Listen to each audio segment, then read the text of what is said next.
Assalamualaikum warahmatullahi wabarakatuh.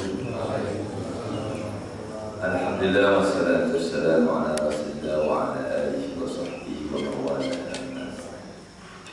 Ya Rabbi bil Mustafa balligh maqasidana waghfir lana ya wasi'al karami ya Rabbi bil Mustafa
Susah banget untuk mencetak orang yang hafal. Saya aja aja Pak, kalau kagak diulang dalam sholat lupa lagi lupa. Nah, itulah manusia. Kalau nggak pernah lupa, ya nggak pernah kelihatan lagi. Ya hikmahnya kenapa kita dikasih lu biar buka Al-Quran, karena bukanya aja, melihat hurufnya aja dapat paham. Dan baiklah, pada kali ini saya akan membahas tentang hakikatun niyah wa ta'lil. Hakikat niat. Apa itu niat?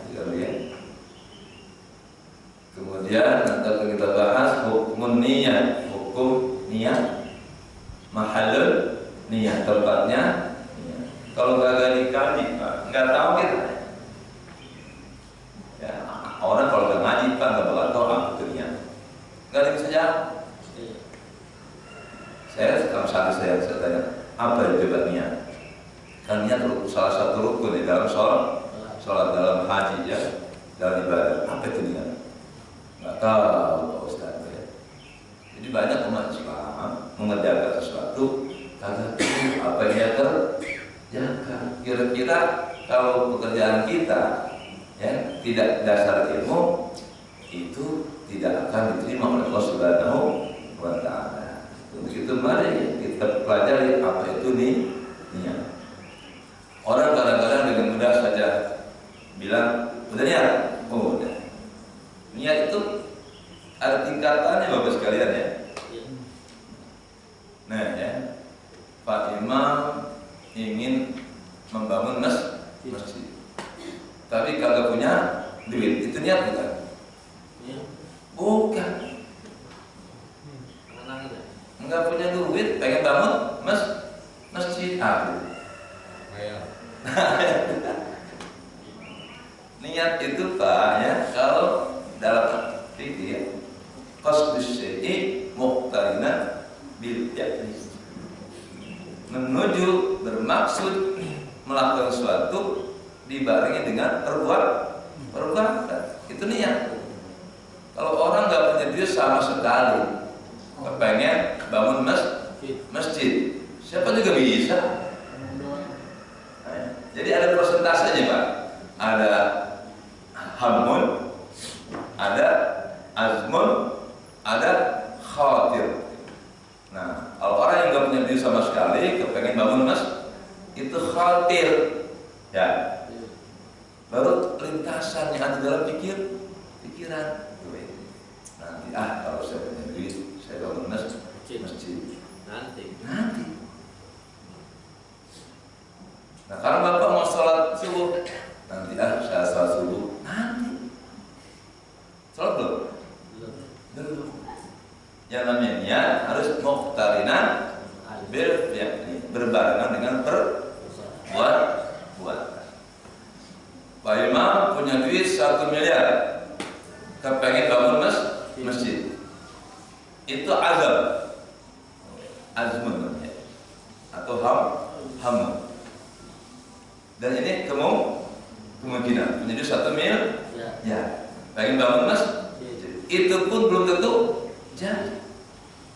Pada tengah perjalanan niatnya berubah, pengen kawin lagi, kagak jadi bangun masjidnya. Jadi yang namanya niat itu harus berbarengan dengan perbuatan. Makanya nggak boleh Bapak niat sholat subuh tadi di rumah, nggak boleh, kagak sah sholat. Kalau dari rumah itu belum niat, baru hamma. Man hamma, siapa orang yang berkeinginan. Tapi hamma itu sudah 50%. Ada tamanni. Tamanni itu apa? Menginginkan sesuatu yang tidak mungkin terjadi.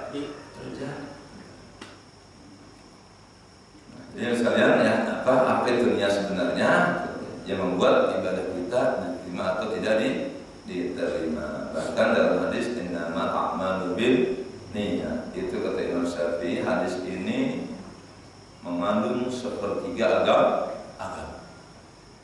Jadi kalau Bapak Ibu memahami dan tahu tentang niat, itu sudah paham sepertiga agama. Apalagi yang sepertiga yang kedua al-af'al, perbuatan. Separuh lagi ketiga al-aqwal, perkata kan hidup kita ini apa yang kita lakukan ketiganya qauli fi'li qalbi fi'li qauli. Rukun sholat itu ada 3, rukun qalbi, rukun fi'li, rukun qauli. Kalau nggak tahu ya, niat itu rukun apa? Nggak tahu Ustaz. Itu bisa sholat batal. Jadi harus tahu dulu ilmunya. Apa hukum niat dalam sholat? Ada berapa rukun sholat?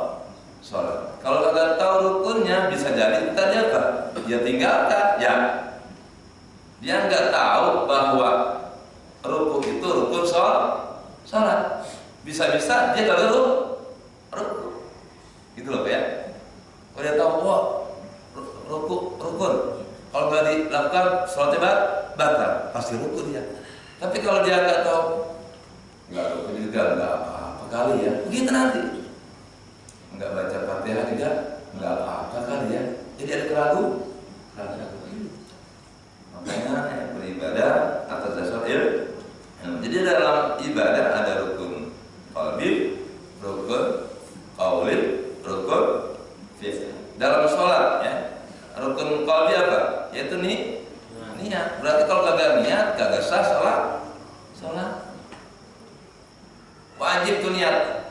Bapak Ibu haji udah ngantri 20 tahun ya. Pas sudah waktunya berangkat, dia kagak niat haji. Mudah aja dia naik bis dari Madinah beralih ke Darat Abbas sampai di Mekah. Mau ngapain? Itu kagak sah hajinya. Banyak lupa ya orang-orang Islam yang berangkat ibadah haji belum tahu manasik haji, sehingga banyak sekali ya yang melakukan perbuatan-perbuatan yang membuat hajinya batal. Kalau hajinya batal, wajib diulangi tahun depan. Bisa Bapak Ibu mulai tahun depan, setor lagi, nunggu lagi 50 tahun. Saya aja istri nih Pak, 2 tahun lalu dapat klarifikasi. Karena istri saya sering tinggal Pak kalau musim haji ya. Saya jadi petugas. Alhamdulillah sudah baru 5 kali ya. Istri saya agak dong ini masalah mengurusi ziarah ke Mekah Madinahnya. Dari mana ini? Nabi kan tugas, nggak boleh bawa bini, nggak boleh bawa istri. Karena kalau bawa istri petugas repot ya. Nanti nggak ngurusin jemaahnya, ngurusin istrinya terus. Bahkan seandainya istrinya daftarnya, Pak Imam, saya jadi petugas harus pilih istri yang cancel, Pak Ustadz yang menjadi petugas, atau Pak Ustadz cancel jadi petugas di sebelah. Begitu. Jadi petugas itu istrinya bukan tugas, bukan diajak ke tugas, dia udah setor duluannya istri kita. Dan saya jadi petugasnya. Itu pilih salah satu. Pak Ustadz yang jadi petugas, istri batal, atau istri yang berangkat, Ustadz batal jadi petugas. Saking khawatirnya pemerintah kalau petugas ngajak istri nanti yang gak pede bukan jemaahnya, istrinya belum bilangin.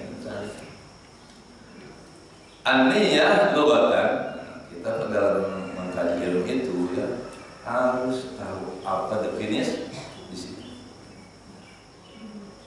An-niyah lughatan, niyah secara bahasa qasdus syai'i, ya, bermaksud melakukan sesuatu atau menuju kepengen wa azmul qalbi alaihi, dan keinginan hati untuk mengerjakan perbuatan tersebut. Itu secara bahasa. Nah, sedangkan wa niyatu syar'i, niat dalam istilah syariah, azmun qalbiyun ala amalin fardin aw ghairi.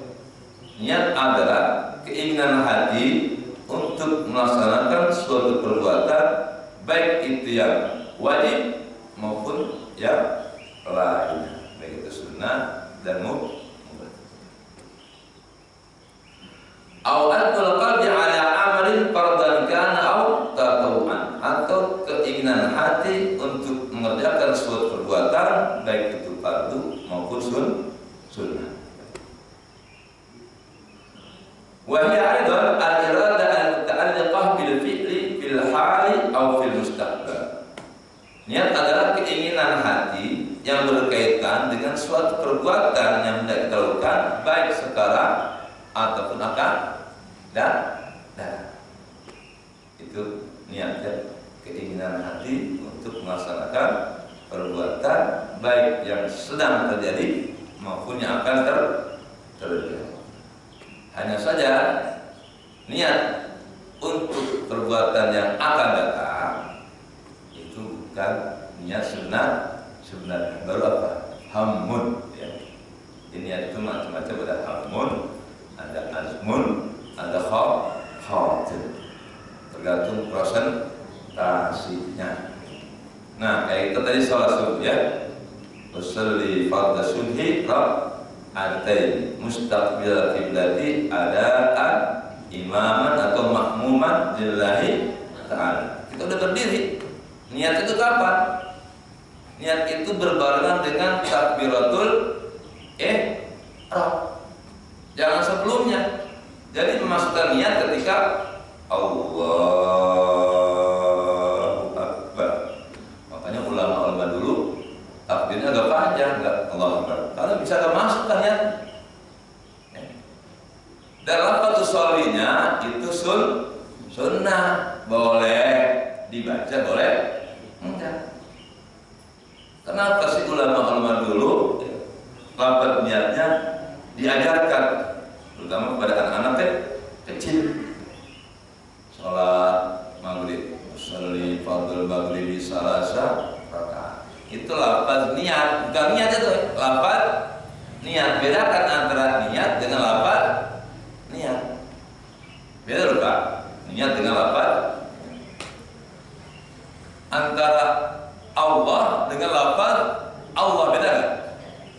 Beda. Alif, lam, ha ada sidahnya. Itu lafaz Allah. Allah bukan.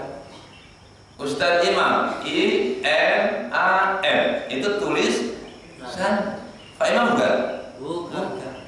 Mana Pak Imam yang sesungguhnya? Kita kata itu namanya supaya. Jadi kadang-kadang kita ini Pak, mohon maaf ya, karena ketidaktahuan kita, kadang-kadang mohon maaf nih, ada orang nih ketika sholat Allahu Akbar. Wah, itu lafaz Allahnya diikutin sampai ke langit. Oh, alif lam ha.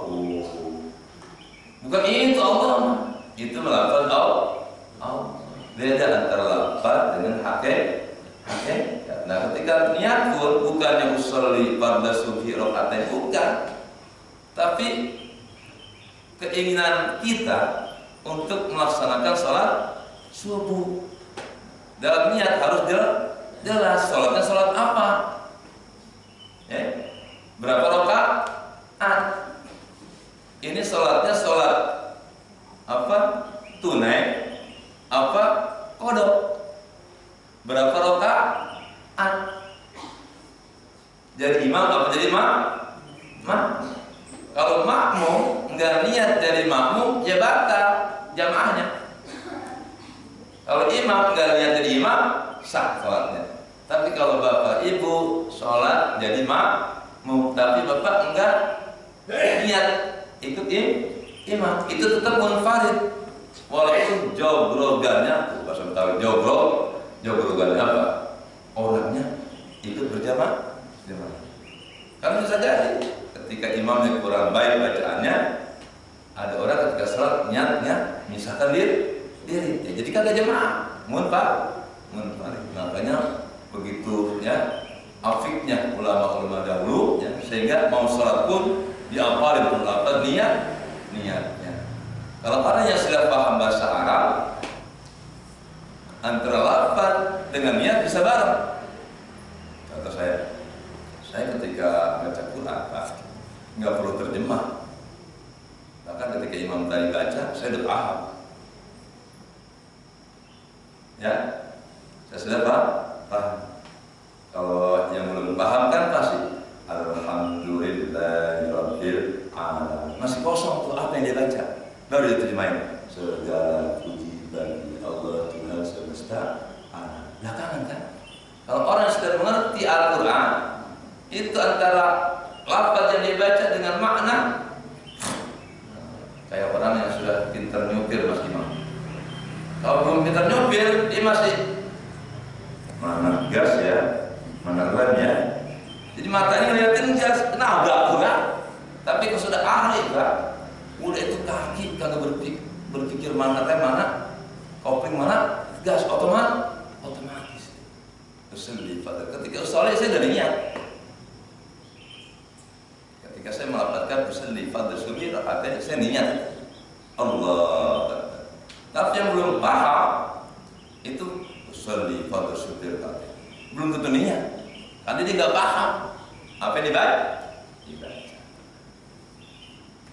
Jadi hidup ini ayah hati-hati ya, nggak boleh sembarangan. Ya apa? Awas, jangan sampai ada istilah jangan asal sholat, jangan asal makan, jangan asal kawin. Kalau asal makan itu sama dengan binatang. Kalau manusia yang muslim jangan asal makan, harus bertanya, yang saya makan halal atau haram? Tuh, Pak. Bagaimana sunnah makan? Baca bismillah dahulu, kan gitu. Kalau asal makan kayak binatang, ya kalau pernah baca bismillah, nggak pernah niat makan untuk apa? Berapa banyak makannya ini berbahaya atau tidak? Asal makan. Banyak sekarang umat Islam yang penting makan, asal makan, asal kawin, asal sholat, alhamdulillah, asal haji, asal hidup. Oh sayang lupa kita tinggal lama nih Pak, jangan asal-asalan ya. Harus yang benar. Kalau kita berbuat atas dasar ilmu sampai niat bisa nggak sah niatnya. Kalau tanpa dasar ilmu, kalau niatnya batal, maka seluruh perbuatannya batal. Walaupun haji yang ongkosnya puluhan juta, walaupun haji yang begitu jauh, antriannya sangat panjang. Kalau niatnya salah, batal haji. Wajib diulangi tahun berikut. Tinggal diulangi, dia punya hutang kepada Allah Subhanahu wa Ta'ala. Itu kasihan ya orang-orang yang bodoh ya, udah berbuat tapi dianggap tidak berbuah. Bapak bayar pajak ke pemerintah. Imam bayar pajaknya 1 miliar, ya, titip sama PR tanpa tanda bukti. Nanti titip uang pada saya kelurahan. Wah baik Imam. Gimana katanya LBR? Udah percaya aja kan? Tidak ada tanda bukti. Tahun depan tagihan dendam, pajak sama dendam. Bahkan gimana sih? Saya udah bayar pajak PRT. Oh udah PRT. Nah sekarang Pak Imam udah dianggap bayar pajak belum ke pemerintah? Belum. Orang lagi dibayarin PRT. Tuh Pak ya. Jadi berbuat itu harus yakin tunainya gitu loh ya. Jangan asal-asal udah bayar 1 miliar ternyata tidak ada tanda bukti. Ya, dianggap tidak baik. Berarti apa? Wajib bayarlah. Nah, itulah kalau perbuatan kita batal, kita wajib mengulang. Umpama ada pernikahan bapak ibu ternyata batal, itu wajib diulangi Pak. Senengan. Ya, sama yang dia juga, bukan orang lain kan. Pak Imam ini pernikahannya batal ya, umpamanya Pak. Dulu ya, istri kita umpamanya Pak, anak angkat. Anak bapak angkatnya ketika kita nikah dengan dia jadi wali, kita kagak tahu. Pas tahu wajib diulangi ijab kabulnya dengan ayat kan. Bagaimana Ustaz yang kemarin-kemarin? Karena ketidaktahuan Anda tidak berdosa. Tapi kalau Anda tahu itu ayah angkatnya dipaksakan jadi wali ketika ijab kabul pernikahan, maka pernikahannya batal. Kalau batal itu hukumnya berzina. Na'udzubillah min. Gimana kita sholat setiap hari, kumpul ambisi kita berzina sampai kematian kita. Makanya kudu bertanya, fas'alu ahla dzikri in kuntum la ta'lamun. Enggak boleh orang bodoh diam. Ustaz, saya kan kagak tahu, enggak boleh. Fa'lam annahu la ilaha, kalian wajib tahu tentang la ilaha illallah, termasuk agama kan inti agama la ilaha illallah. Kalian wajib tahu tentang la ilaha illallah. Kalian wajib tahu tentang agama Islam. Apa yang harus kalian perbuat, mana yang wajib, mana yang boleh, mana yang sunnah, mana yang haram, mana yang makruh. Itu wajib tahu. Apapun yang kita ucapkan, apapun yang kita lakukan, itu harus tahu hukumnya. Hukum Islam itu ada 5 ya. Wajib, haram, sunnah, mubah, makruh. Salat subuh apa hukumnya? Wajib. Apa itu wajib? Ma yusabu ala fi'li wa yu'aqabu ala tarki. Wajib adalah sesuatu perbuatan jika dilaksanakan dapat pahala dan jika ditinggalkan dapat dosa. Itu artinya. Apa itu haram?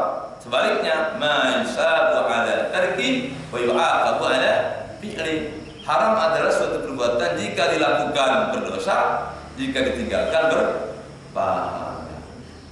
Kapan kita meninggalkan yang haram dapat pahala? Bukan lagi begini. Sekarang saya tanya, Bapak sekarang berzina enggak?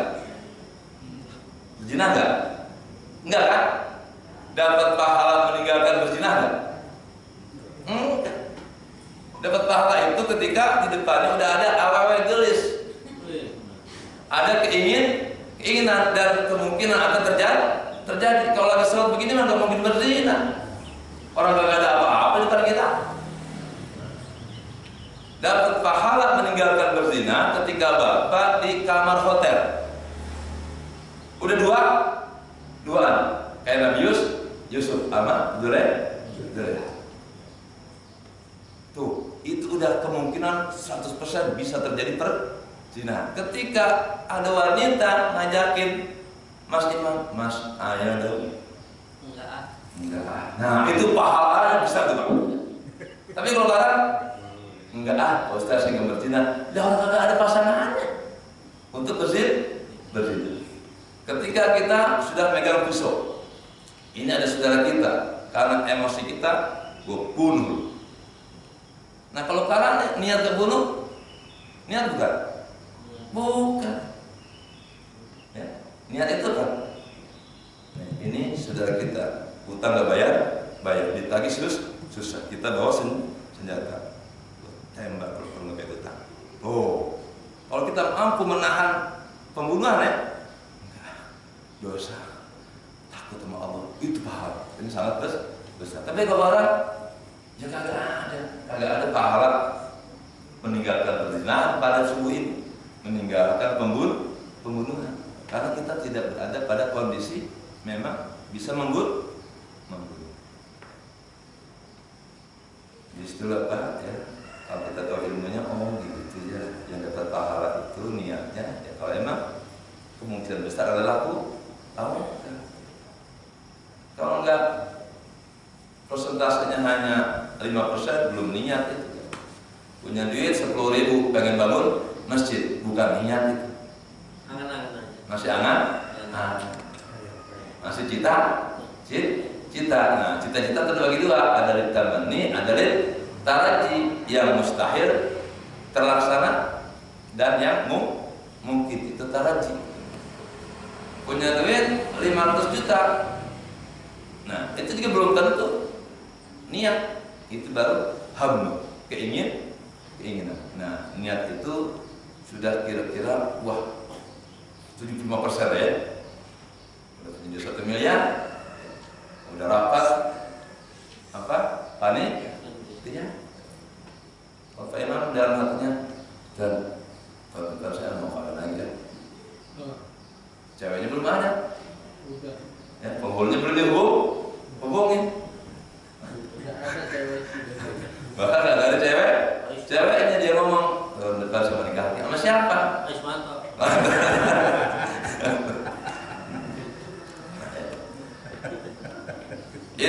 Inna kulla fi'lin sadara min 'aqilin mutayaqqinin muhtarin la yahtaniyah. Niat itu harus keluar dari orang yang berakal. Tuh Pak, kalau orang gila nggak butuh niat. Langsung aja. Orang gila makanya nggak wajib sholat. Yang butuh niat dalam ibadah kalau dia akalnya sehat. Karena bisa niat hanya orang yang berakal sehat.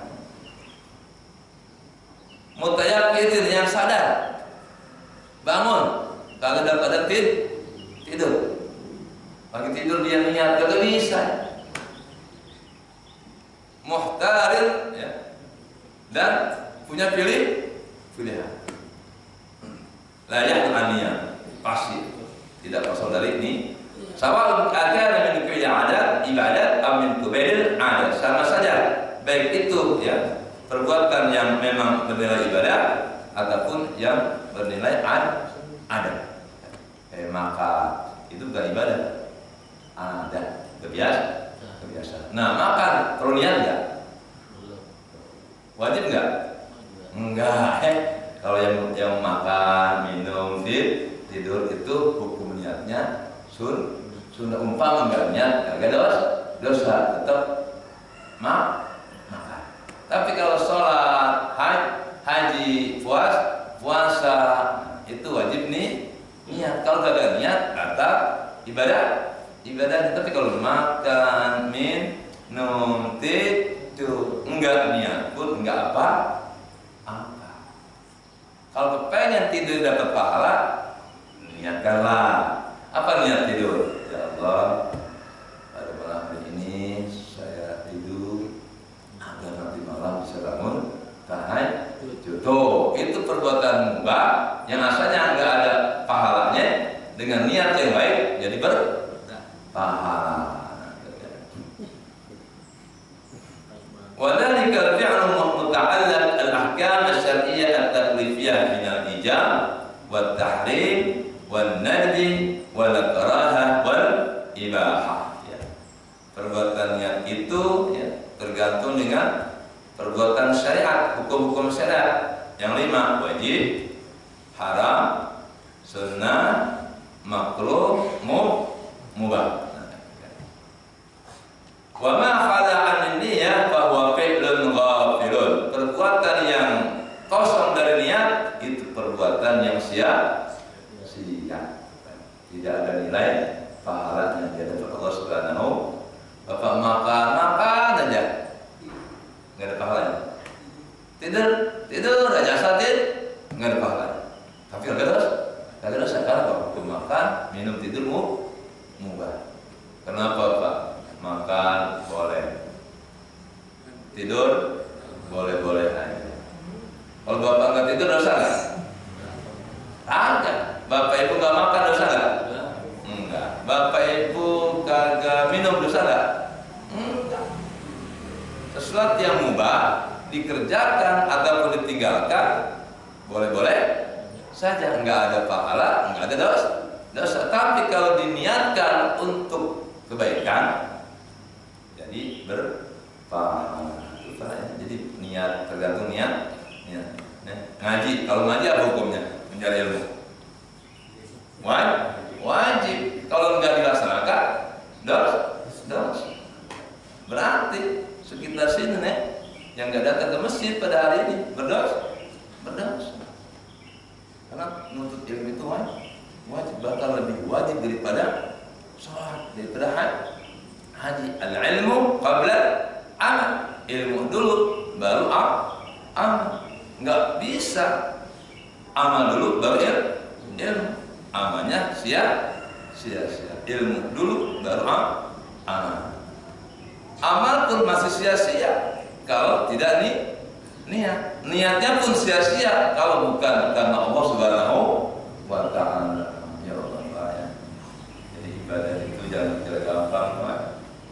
Banyak nanti manusia ketika di akhirat, ya Allah, mana pahala sholat saya, mana pahala haji saya, mana pahala membangun masjid pada sudah keluar miliaran sebagai ketua panitia. Ya Allah, mana? Allah Maha tahu dia melakukan ikhlas atau tidak. Allah dengan mudah, wahai orang-orang yang suka sholat di dunia, idhabu ilan nar, silahkan masuk neraka. Ya Allah, banyak nanti orang yang suka sholat di dunia tapi disuruh masuk ke neraka. Orang yang bahkan berjihad di jalan Allah sampai meninggal dunia di medan perang, kata Allah, idhabu ilan nar. Pada bingung Pak, ahli sholat pada ke neraka, orang jihad meninggal di medan perang neraka. Ini sebuah hadis, ya Rasul, kenapa bisa begitu? Karena dia ketika di dunia sholatnya bukan karena Allah, jihadnya bukan karena Allah. Allah dengan mudah, mintalah wahai hamba-hambaku kepada orang yang kamu dulu ibadahnya karena dia. Kalau sampean puasanya karena ingin dapat jabatan, silahkan minta pada orang itu. Sholatnya karena kepengen dipuji sama calon mertua, tuh, kamu jangan gitu ya. Calon mantunya hafid Quran, imamnya Allahu Akbar, tapi niatnya ya calon mertua semakin di belakangnya. Nah, ada calon mertua ya cepat-cepat kawinnya juga. Itu nggak ada nilainya pas sholatnya. Kepengen dipuji sama calon mertua. Ya udah hafid Quran aja Pak, salamian, tata sholatnya. Makanya ayolah kita kaji benar-benar agama ini ya. Yang sampai apa yang kita kerjakan sia-sia.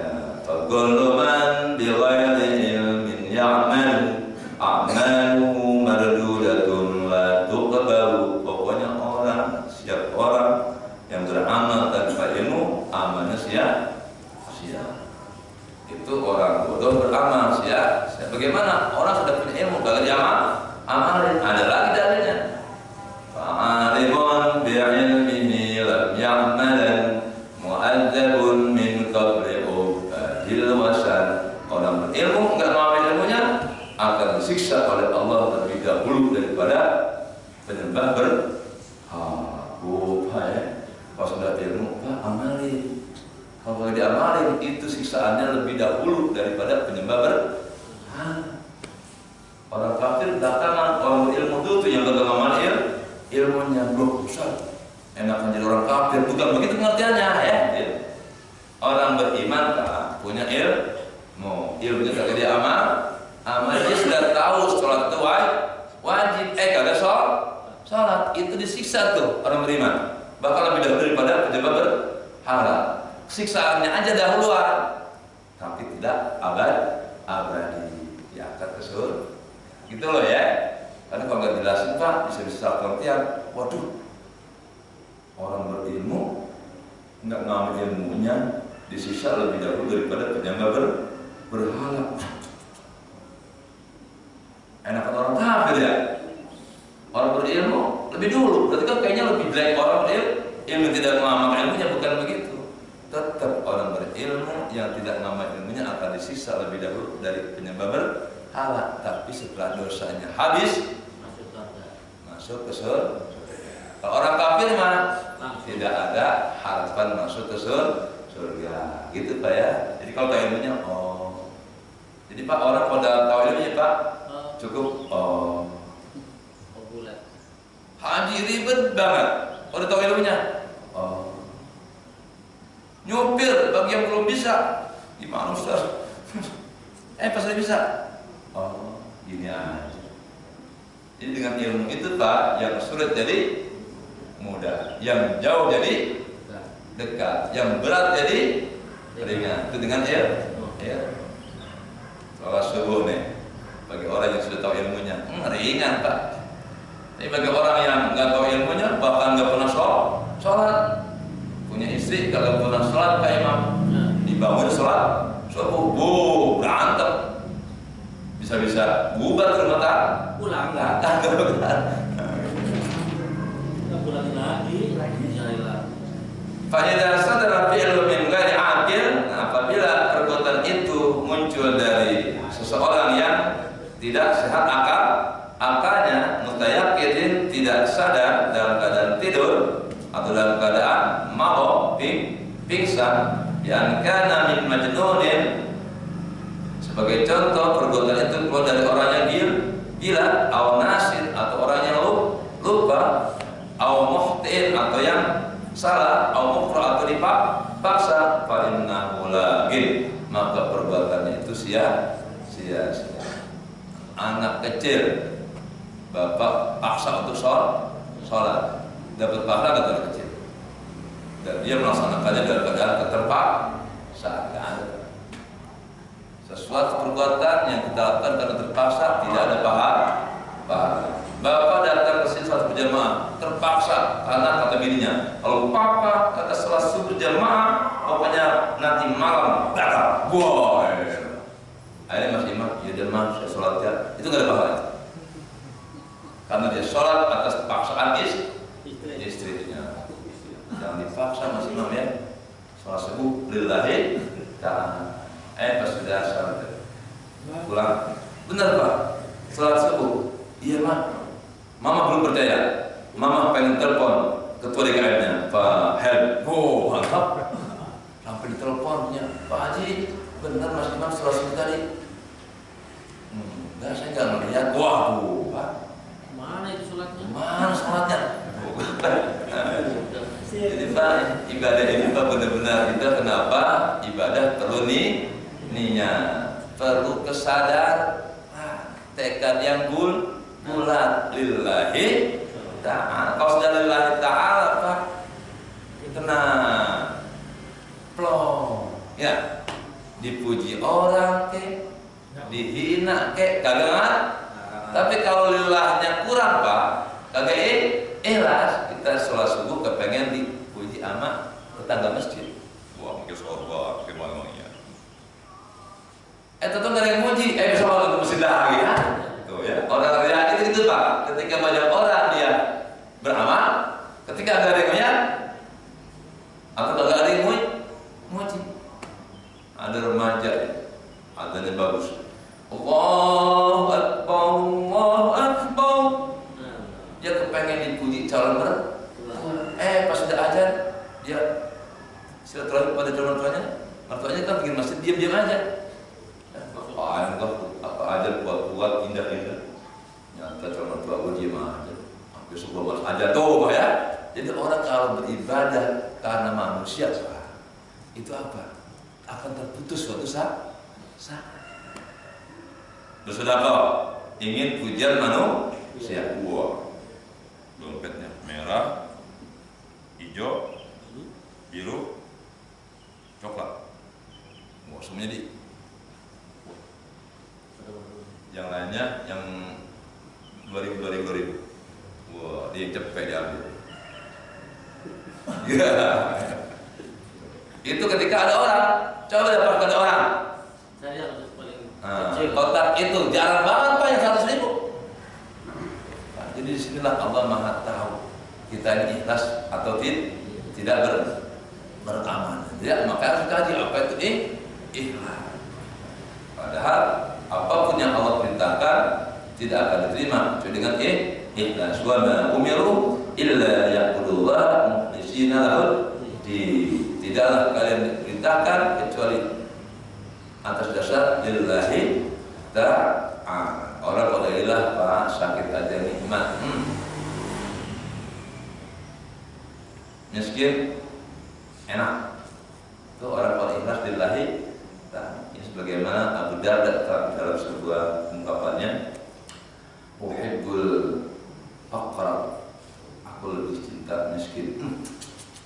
Hal saya manusia ya. Kebanyakan manusia benci sama 3 hal Pak. Kemiskinan, penyakit, dan kematian. Orang kaya ini cepat atau lambat bakal miskin. Orang kaya dikasih sakit. Wah, berobatnya di Indonesia kagak ada. Dia ke Amerika. Wah, seminggu 1 miliar. Habis Pak di. Ayo Pak, ya. Kita punya keyakinan hari ini saya kaya, bisa jadi minggu depan jatuh miskin. Abu Darda bilang, Abu Darda, uhibbul faqra, aku lebih suka hidup miskin. Subhanallah. Kalau kita Termasuk saya hanya bisa menerangkan perkataan Abu Darda dan ngamalinnya sangat susah. Aku lebih cinta hidup miskin. Apa alasannya kata Abu Darda? Tawadu'an li Rabbi. Karena dengan hidup miskin aku lebih tunduk kepada Allah. Kalau kayak ayat Pak, rata-rata manusia di dunia Pak, kalau dia kekayaan sombong, macam banyak Fir'aun, Qarun, Haman, dia orang kalau dulu banyak duit jabatan tinggi, raja-raja dulu Pak, penguasa-penguasa zalim dulu, dengan kekayaannya, dengan kekuasaannya pun orang yang menjadi lawan politiknya tuh Pak. Kalau kita jabatan enggak punya, duit enggak punya, apa yang disombongi? Jadi kemiskinan ternyata bisa jadi lebih baik buat seseorang. Uhibbul marad, aku lebih cinta hidup dalam keadaan sakit. Wah. Kalau kita belum bisa begitu Pak. Kalau kita pengennya sehat, pengennya banyak duit. Apa alasan Abu Darda lebih cinta dengan hidup miskin? Takfiran lizunubi. Karena hidup dalam kemiskinan, dalam penyakit itu menghapus dosa. Ya Allah. Jadi kita sakit Pak, nggak ngeluh. Ada dulu orang sakit, kalau tahu ya. Dulu, ketika dia sakit, saudaranya kagak datang. Habis pulang rumah sakit dia ngambek Pak. Saudaranya datangin, lu brengsek lu, waktu lu sakit, gua jenguk, gua bawa parcel, gua bantu, mata saya ibu. Gila gua sakit, lu pada diam aja. Dasar lu bau Pak. Ada orang gitu ya? Ada jadi asli. Jadi asli ya.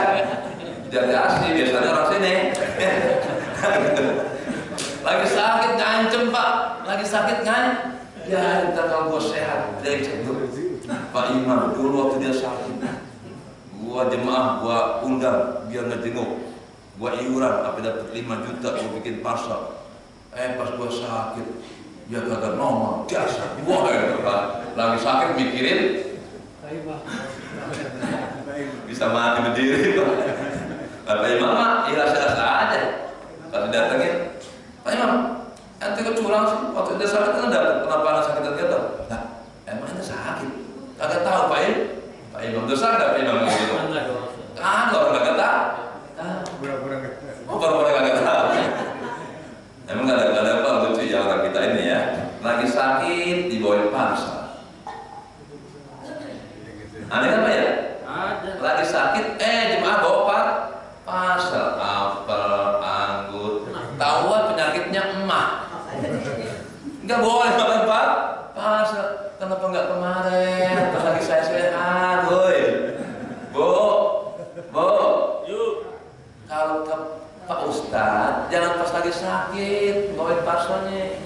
Sekarang aja lagi sehat. Masih pasar Pak. Minggu besok ada mau parcel tuh kan? Nunggu Ustadz kawin lagi.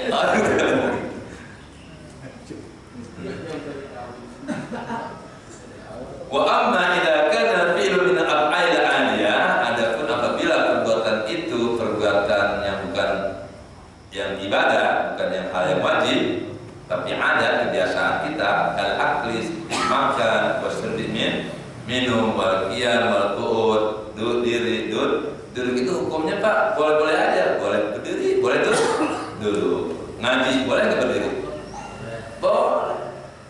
Boleh enggak duduk? Tiduran? Boleh. Saya nggak marah kalau bapak ngaji pada tidur semua. Enak saya. Langsung assalamualaikum warahmatullahi wabarakatuh. Jadi saya nanti kalau tidur Pak biarkan aja. Yang repot dia bercanda ganggu orang yang lain. Kalau sampai tidur silakan. Jemaah Jumat khutbah pada tidur biarkan. Asalkan tidurnya jangan goyang. Nah itu datang ya. Makanya kalau tidur Pak Imam pasang budak-budak. Tuh, biar mohon maaf ya, wabang bawah kita ketutup. Kalau ketutup insya Allah gak kurangi. Kalau matanya tidur. Tapi kalau mata tidur gerak kurangi. Itu otomatis. Nah, cepetan aja. Sekarang jam berapa ya?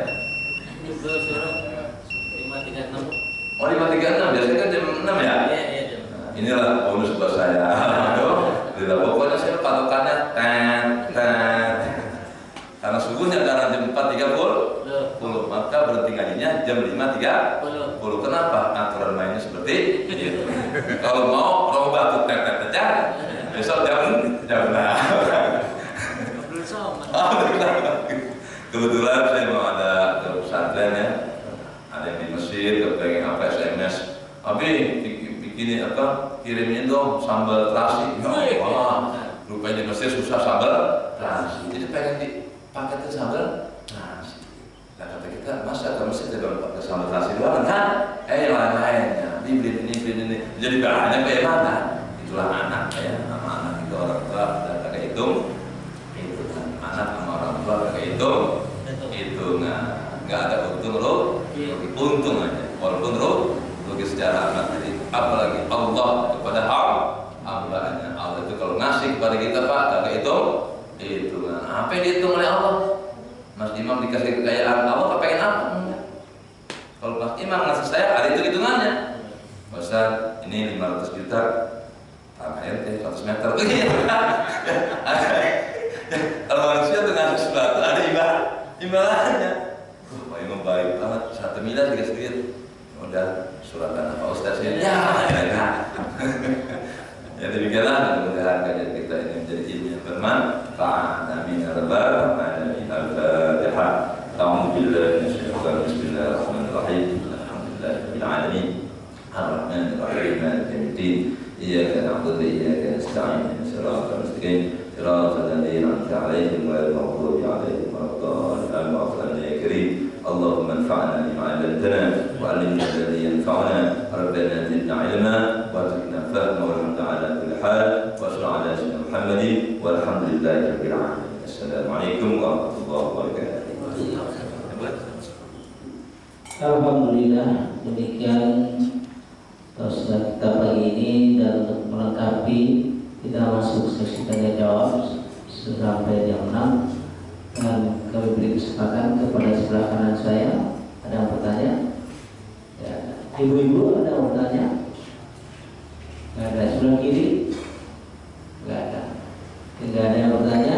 Marilah kita tutup kegiatan kita dengan sebelumnya saya beritahukan bahwa nanti malam kepada peserta laki kita Quran bersama Ustaz Sabri Hamid. Tunggu jam pada Isya jam 19.30. Dan kita akhiri kegiatan kita dengan sama-sama baca hamdalah dan kafaratul masjid. Alhamdulillahirabbil alamin. Subhanallahumma wa bihamdika asyhadu an la ilaha illa anta astaghfiruka wa atubu ilaik. Assalamualaikum warahmatullahi wabarakatuh. Maaf jika ada kesalahan. Ada Pak Edwin kesalahan, semua Ismail ada kemarin yang disetujuin TKM ya Pak.